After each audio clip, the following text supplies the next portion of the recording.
Welcome to Clif's Wujo. A dojo is a place in which the martial arts are practiced. A wujo is a place in which the woo-woo arts are practiced. The woo-woo arts are all things officially denied and everything unknown. Good morning, in a sense.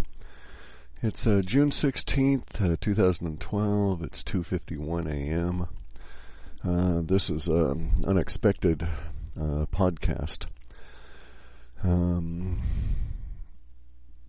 It's one of those that needs to be done at this kind of time of night and under these sorts of circumstances, apparently. Basically, what's occurred is that I've had a series of epiphanies, and I think I'll end up calling this podcast something along the lines of Now We Know, or at least now we know part of what's going on. A series of events has occurred. It makes sense for everybody to go and validate these events in their own mind, and you can do so, and I'll describe how to go about it, and then I'll explain my epiphanies and how these things all fit in with what's happened with our work here at Half Past Human since 2003 or so. You have to bear with me. It is in the middle of the night. I'm trying to be quiet while Kathy and the dogs are asleep, and I don't want to set the dogs off. They'll notice I'm going in a little while and get up. But in any event, here's the thing. There's this guy who does remote viewing, and his name is Courtney Brown. If you don't know what remote viewing is, you need to go and check it out. It has a lot of validity, and Courtney Brown has he's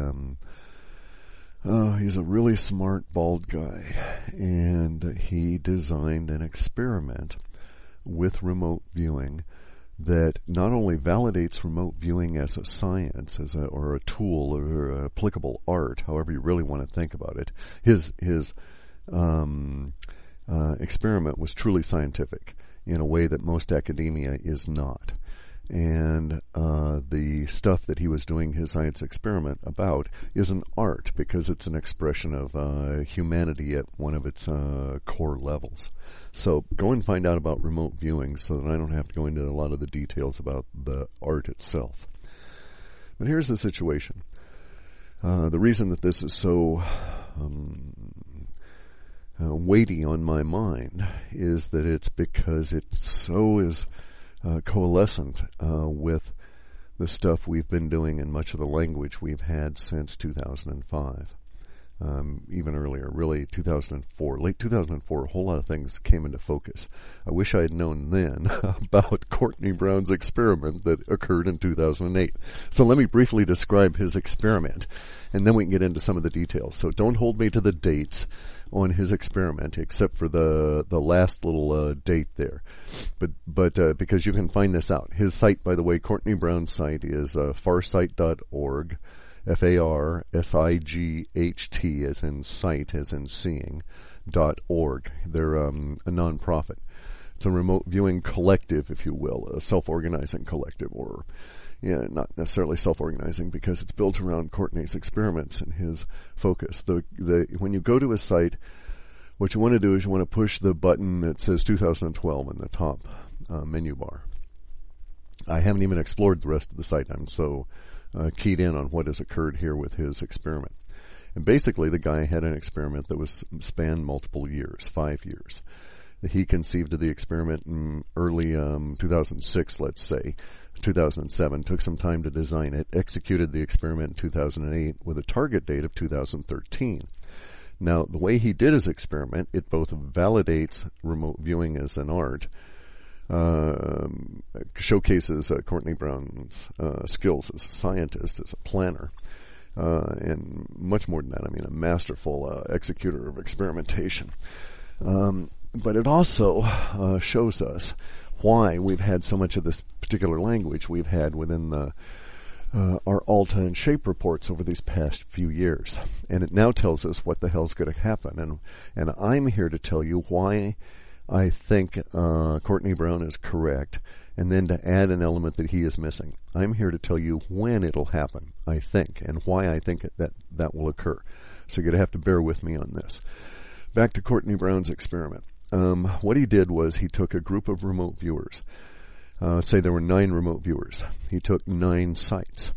He took 3 years. 2 years, actually. The 2 years were 2008 and 2013. The times in those years were June in each of the years. But in 2013, he set 2 different conditions. So basically, he said 2013A and 2013B. And in 2013A, the condition would be that the remote viewers were to seek out and see their targets in this year and describe them. And the conditions for that year would be, it would be a 2013 in which remote viewing was accepted by mainstream academia as well as the existent as an applicable tool in art, and also the existence of extraterrestrials buzzing about. Now, I'm using very loose language. You need to go and read his actual experimentation, the way in which he structured it, and so on, because I'm not going to take the time to repeat that in detail to you. Just to say that I think it's masterful and valid. And I wish I had thought about this component of the predictive approach way back when. It would have been extremely valuable. We still, by the way, have time to use his approach on some very short-term stuff. Anyway, the 2013B would be a world in which remote viewing was still denied by academia, the world in which we live today, actually, still, and in which extraterrestrials buzzing about would also be denied by academia. So basically, you've got the woo-woo world in 2013A and the non-woo-woo world in 2013B. So, and it's a beautiful way to go about it. He did his experiment in 2008 and posted the results in ahead of time. After all the remote viewing stuff was in, it was all collated, scanned, encrypted, and put out on the internet, so it couldn't be changed. So he was intellectually honest in how they approached this. And then, here's the real key to the whole thing. Even he didn't know what remote viewer was going to be remote viewing which site, because he left an algorithm, designed an algorithm, that allowed for that component of the experiment to be decided in the future by a quasi-random event. The nature of the quasi-random event related to what the stock market would be doing on a specific day, the last 3 digits of the Dow Industrial. He knew it would be within a specific range, but he didn't know what number it would be. Excuse me. So, this is a very smart fellow, such that he took it even out of his own hands. He devised a range that was sufficiently broad that eliminates the idea of redundant occurrences that would invalidate the experiment itself. And so he thought of everything in terms of how the whole experiment was structured, and then himself was blown away by the results. Now, a lot of the results of the experiment are exposed this year because this is the year in which the algorithm was keyed in, and we knew what the assignment was of the remote viewers to the targets. And the whole thing was unlocked, and everybody looks at it, and lo and behold, here's the upshot of it all. The remote viewers in 2000, when they were viewing this target in 2008, see the target. All is well and good. Let's say it's the Sydney Opera House, which was one of the 9 sites. But then when they see that same Sydney Opera House in 2013, either in 2013 Woo-Woo World A or 2013 Non-Woo-Woo World B, the opera house is basically destroyed, as is the local environment to the opera house, and then they have some information about the level of destruction. Now, this is key because these guys weren't searching for any of this kind of thing. They had no idea in advance. They could not have known what they were looking at. They could not have forecast. They could not have put a filter on it. It can't be disinfo because of the way in which the experiment was designed.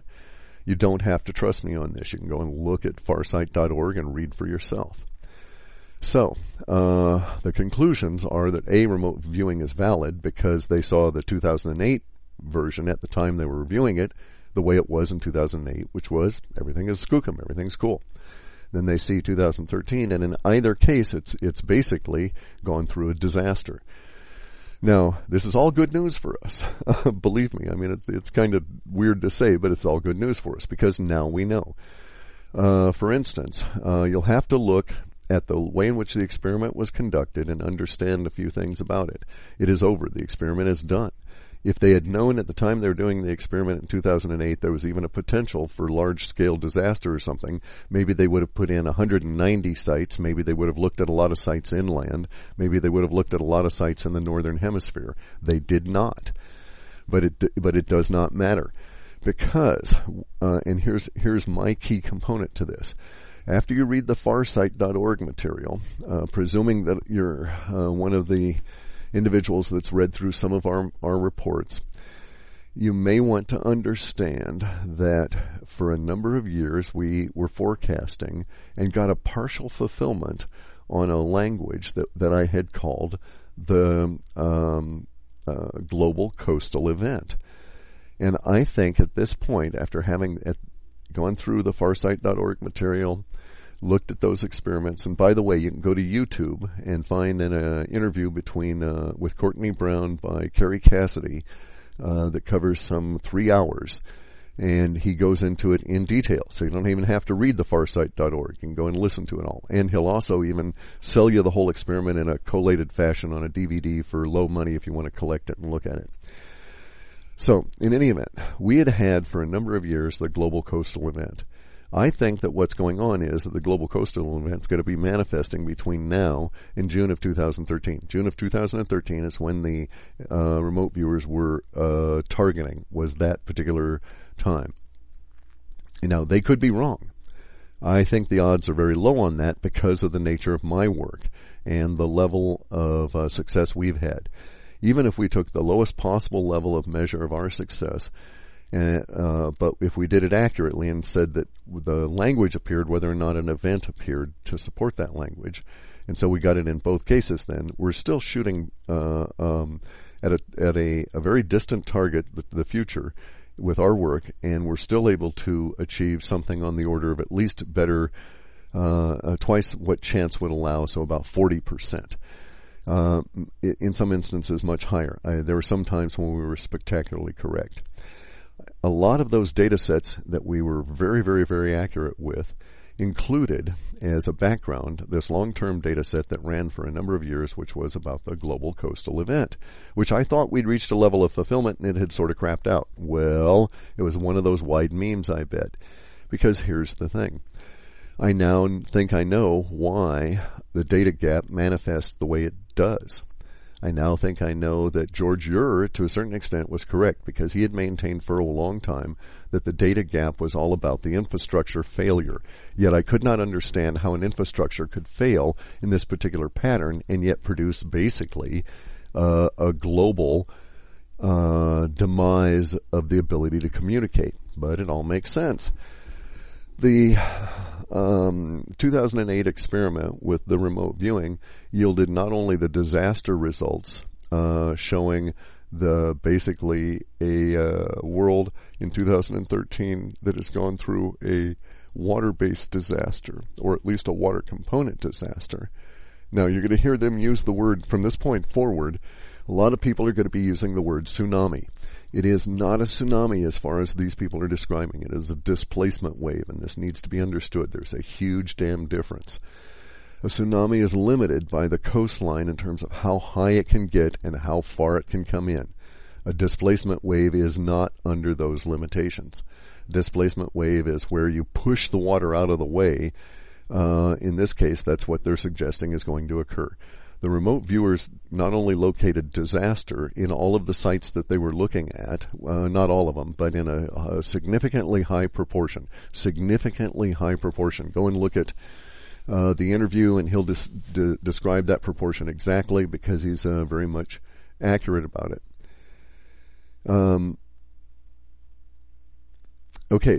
But the displacement waves, getting back to that, in this case, they think are driven from something that comes from the sky. And the sites that they have chosen are not, they didn't choose any inland sites, so we don't have any real understanding from their viewpoint, from their data set, what's going on. But if you merge it with our crude data approach from 2003, 4, and 5 that yielded the background data set that we operated under with some of our most remarkable most spectacular until recently hits, that data set included as a background to it this long-term projection for this thing, the global coastal event, that was all part of this other thing that I thought was actually manifesting in 2008, maybe earlier, 2007. But we had I won't go into all of the details there because it's the middle of the night, but you can go back and read our old reports and you get the description of the global coastal event. Within that global coastal event, one of the weird parts that we just couldn't fathom was the water actually appeared to, the descriptor could be read either way. The water could be described as not only a wave, but also a resulting period in which the water levels were significantly reduced. Like, 30 meters, 40 meters, reduced to the point where all the global ports that survived were useless. Couldn't get a ship to them. And I couldn't figure out, how's this going to occur? What's going to happen here? Is all the water going to evaporate, get sucked into a hole in the ground? What's going to happen? And so it never really made a lot of sense, that component. Well, it does in a displacement wave. If these people are accurate, then basically what the projection is, and this part of it does not matter, by the way, the projection is that it's going to be asteroids or something that'll hit probably likely in the southern hemisphere. I think the southern hemisphere is more likely to have an asteroid meteor strike than the northern hemisphere because of Dr. Bott's model, which you can find on my site in the in the right-hand column down there. About 2012 and the doom ain't what it's supposed to or used to be and so on. But Dr. Bott's model suggests that the southern hemisphere is much more likely to get these impacts because we're being drugged behind the sun at a fairly good clip, and anything that's going to impact us has to come and sort of chase us. And so, and also the gravity well that's created, the central vacuum core component of how the sun moves through the interstellar medium, and the vacuum that is between all of the planets but doesn't exist outside of us, more or less forces the material into the southern hemisphere. We actually find that there's not a great deal of mega impact sites that are north of the equatorial bulge. There are some, but the vast majority are in the equator or south. In any event, none of that matters. The data sets that these guys have suggest that there's some form of a displacement wave. It appears to be global in terms of its impact, and it appears to be rather severe. The difference between 2013 A woo-woo world versus 2013 B non-woo-woo world is basically a difference in degree. There's still disaster, but in the woo-woo world where remote viewing is accepted, the disaster is less prevalent. There's more people that survive. This, of course, makes perfect sense because imagine the situation right now.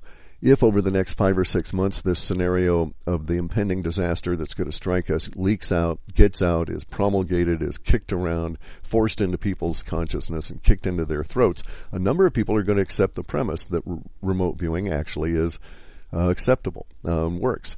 They're going to tie this with the idea that they already know that the extraterrestrials exist, and they're going to take action, and so they will survive.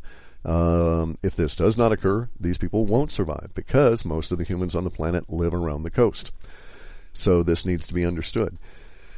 Now, we had a number of things. We had the data gap. Let's get back to that real briefly. I'll see if I can make time over the next few weeks to talk about this one more time, and then that'll probably be it because I'm going to be a busy bastard preparing for it. But our data gap because of the gap itself was not instant. It doesn't occur all of a sudden, boink, it's gone, and the data gap showed up that way. It was a series of holes. Those holes appeared actually with the Arab Spring when they started turning off the internet. Really pissed me off too as a way because I didn't think it was mechanical. I didn't think I thought the data gap was at a different level. But in any event, it started appearing and was simultaneous with the Arab Spring when they tried to turn off the internet stuff. And so it sort of validated that approach, and then the data gap had this big, long hiatus, and then it hits us really hard starting actually in about July of this year, where the data gap starts showing up. But its real peak is where the most of the scanograph occurs to the point that the gap itself is existent, is from February through May of 2013. Aha, well, if these people are viewing a recent type disaster that people are recovering from in June of 2013, but these guys in their remote viewing didn't know when it happened. They didn't know if it had been 4 months before, half a year before. They knew it wasn't a full year before because we're here, there, now. So they also knew from the perspective of 2013 June, that it was reasonably recent. Well, our data has its maximum level of data gap occur in April of 2013. There are effects, though, that start with the data gap where big chunks of it start going in February of 2013. This, I think, may be coincident with anticipated other effects of impacts, and that will end the solar disease, and that will be plasma effects, maybe a small Carrington event, something along those lines. But our largest single chunk of data going missing all at once was in April, and then there's a finality where the gap itself is at its most dense in very early May of 2013. Well, that sort of makes sense relative to these remote viewers and their experiment and Courtney Brown's design for it all. Because the targets he chose, he knew in some universe that this shit was going to come down and thus was prompted to do this at a subconscious level. But he didn't know details and so on, so we're lucky we've got the detail we have.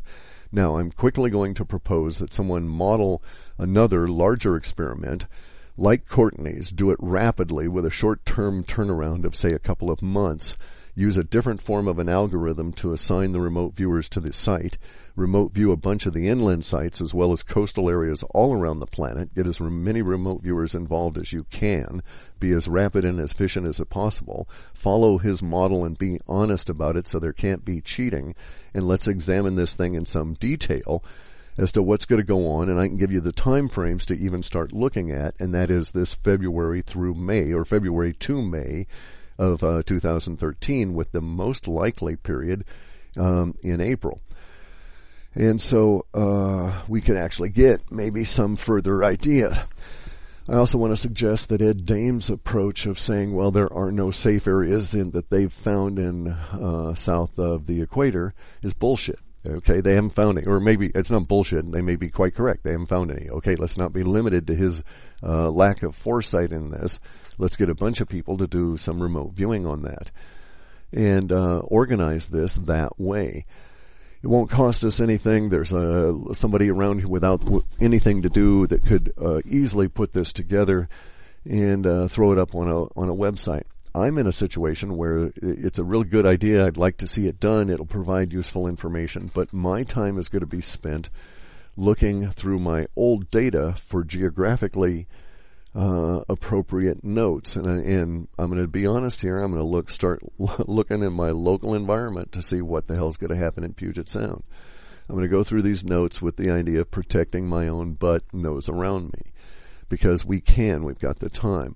It's going to happen suddenly. It'll probably be impacts, but they'll probably be preceded by some form of static solar events, this kind of thing.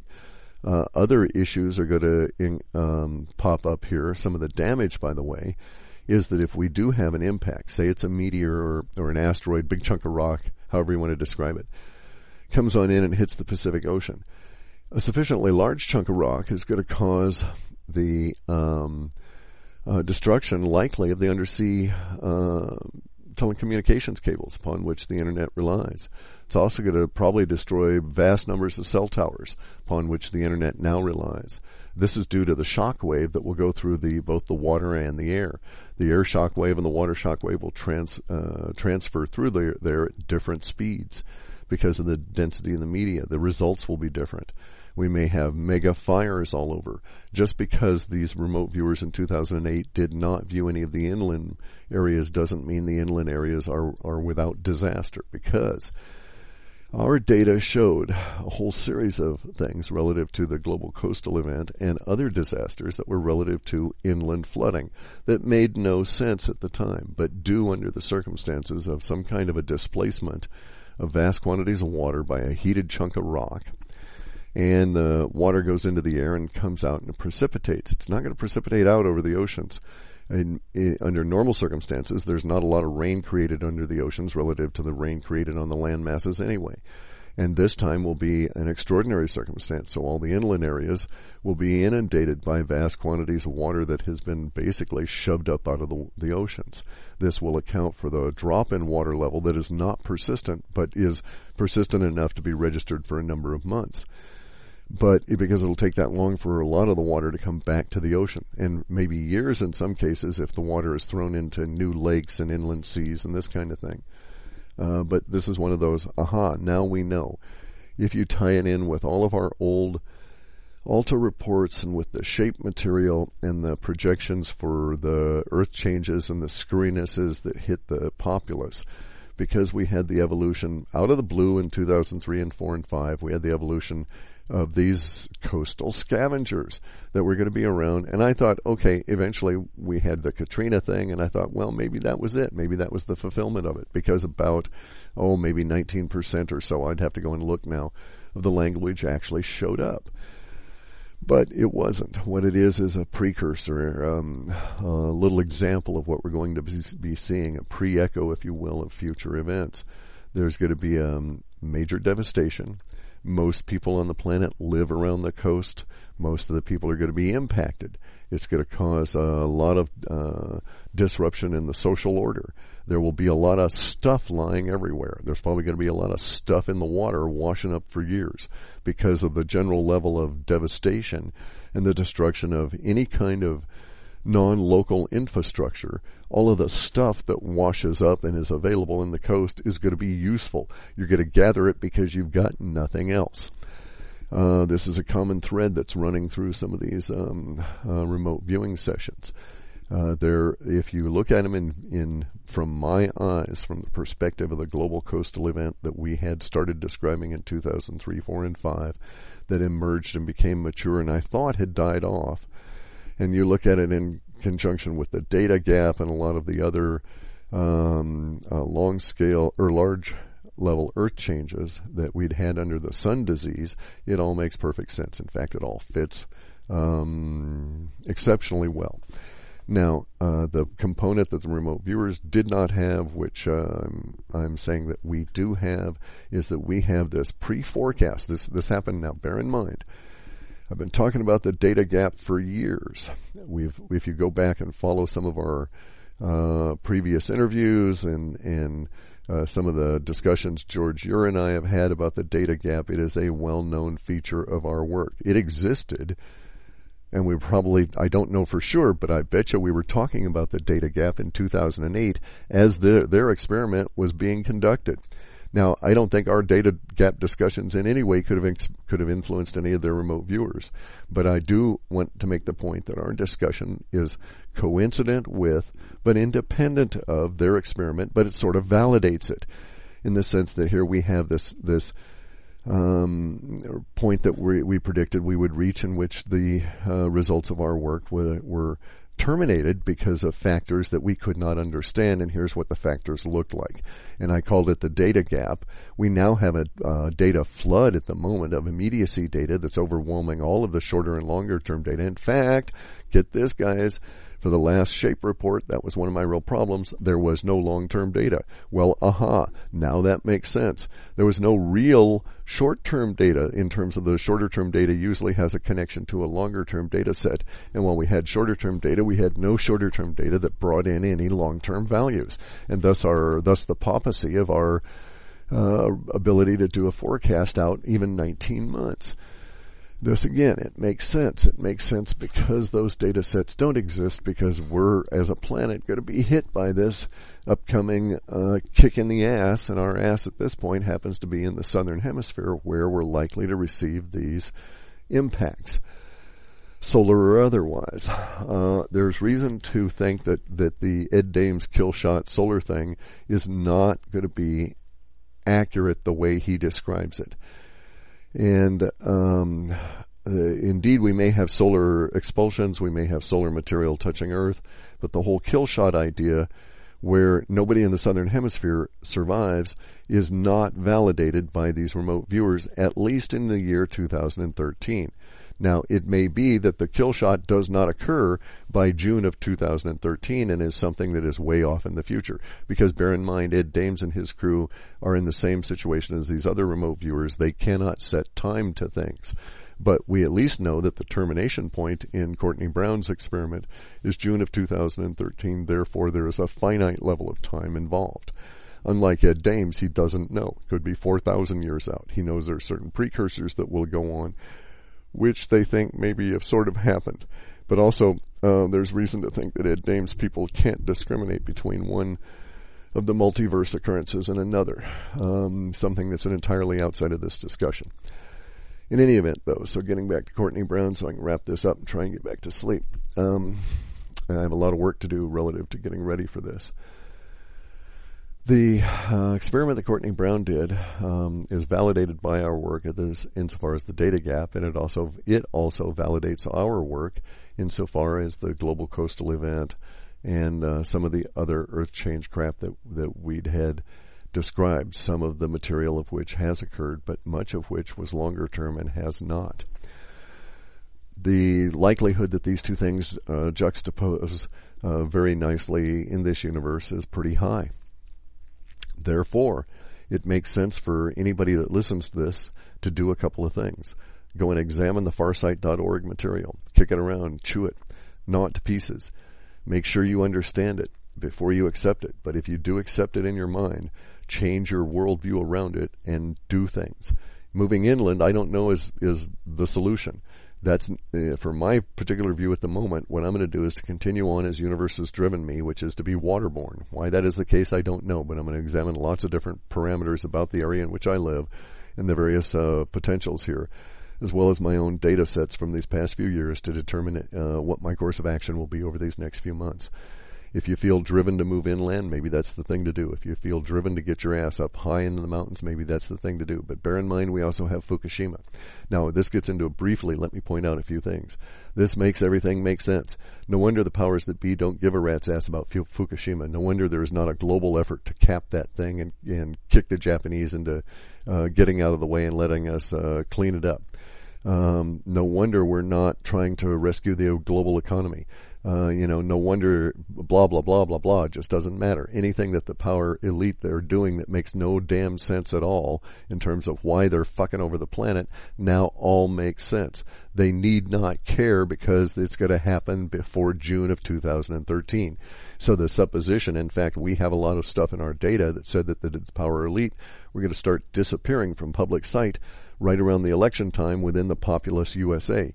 And so when Hillary is just simply not seen and somebody says in February, we haven't seen Hillary and her ilk here in the last couple of months. Wonder where that fat old broad is. Well, by then she'll be in her hidey hole.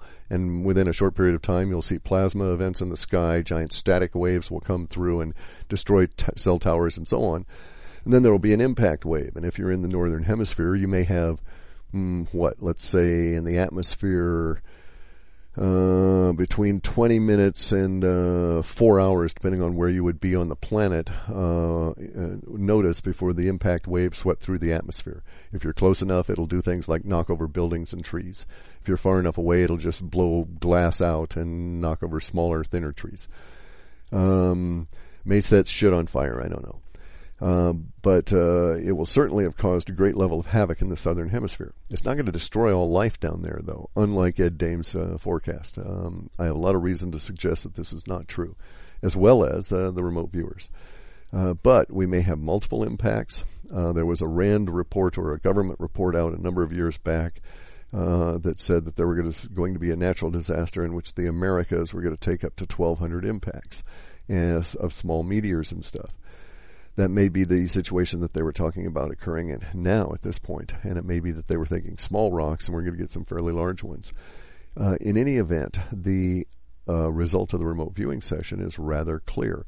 Whether it was a brief solar expulsion, the finger of the sun that comes on down and flicks at the Pacific Ocean or something along those lines, the displacement wave result causes devastation in those areas that they looked at, which were all over the southern hemisphere, with a couple of northern hemisphere spots that also received devastation. So we're talking about something, and a lot of the devastation was coastal because the places they were looking at were coastal. It was waterborne. So we need to take all this into consideration. Somebody who has the time and the expertise needs to run another one of the Courtney Brown style experiments, focusing specifically looking for the inland areas to see what's going to happen there, and they can do it very rapidly. And the rest of us need to get our shit together and start promulgating the idea to create Wujo World A 2013A and save as many of the people as possible. I suspect that a lot of the people in Hawaii will understand this. There will be parts of the planet that are more receptive to this. That's one of the reasons I live in Puget Sound country, is because by nature, the toroid where we're at expresses compassion and cooperation up here. We're congested. We're the second largest or second most densely populated area of the west coast, but in general, we're much more cooperative, even with the congestion, than other areas.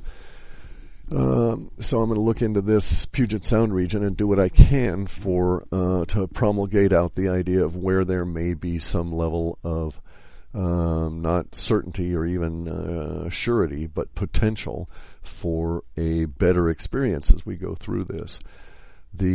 A lot of people are not going to understand the remote viewing. They're not going to understand the way Courtney Brown put his experiment together and how it eliminates chance. I don't know if they'll catch on and accept it anyway. I imagine the powers that be don't want this information out because they want a lot of people to die. They're a bunch of ruthless, scum, and don't really understand the value of the expression of consciousness that is every life. So we face an uphill battle, but there's actually hope that Wujo World 2013A can be created. And then the marvelous part of all of this, I'm going to end after this, but the marvelous part of all of this is that Courtney Brown is absolutely correct. We have graduated. This may even be Terence McKenna's Eschaton experience. This may be the driving force that compels us in this particular year. His experiment, Courtney Brown participates in it, if you look at it this way, because now we know. Now we know that here is a tool that we can use, that we can craft experiments to view the upcoming future. We are no longer its victims. We are now in control. We don't know a whole lot. Okay, we don't have our eyes fully wide open, but we got our hands out. We got our hands wrapped in the short and gnarly hairs, and we're starting to yank on them and get some results. So we've got the universe by the short and gnarlies now, and the more we do this, the more we will gain control and understanding with it. It's going to be a big process, and I suspect that anybody that's a remote viewer is going to be real excited about this because they have a potential to participate in not only the elevation of the art that they participate in to a scientific tool for the populace, but also to get out there and save people. Because we've got, people are valuable. They're worth it. Not the scum that are going to hide in the holes. More power to them. It's like, by the way, something I've always maintained, those holes are coffins. And if we get a sizable impact, it'll travel through the planet and it'll hit the rock waves and go through these hidey holes in a way that the people inside will not like. In fact, most of them won't even survive. So, on the happy note that the powers that be go and hide in a hole and are turned into some kind of thing resembling a protoplasmic jelly by the concussion wave, and that a great deal of us wise up and go and do things in a cooperative manner, and we survive and rebuild a much more cooperative and focused and energetic society. Now's the time for all of you to say, okay, Clif's full of shit. I'm going to go and look at this farsight.org thing and go and do it. Thanks.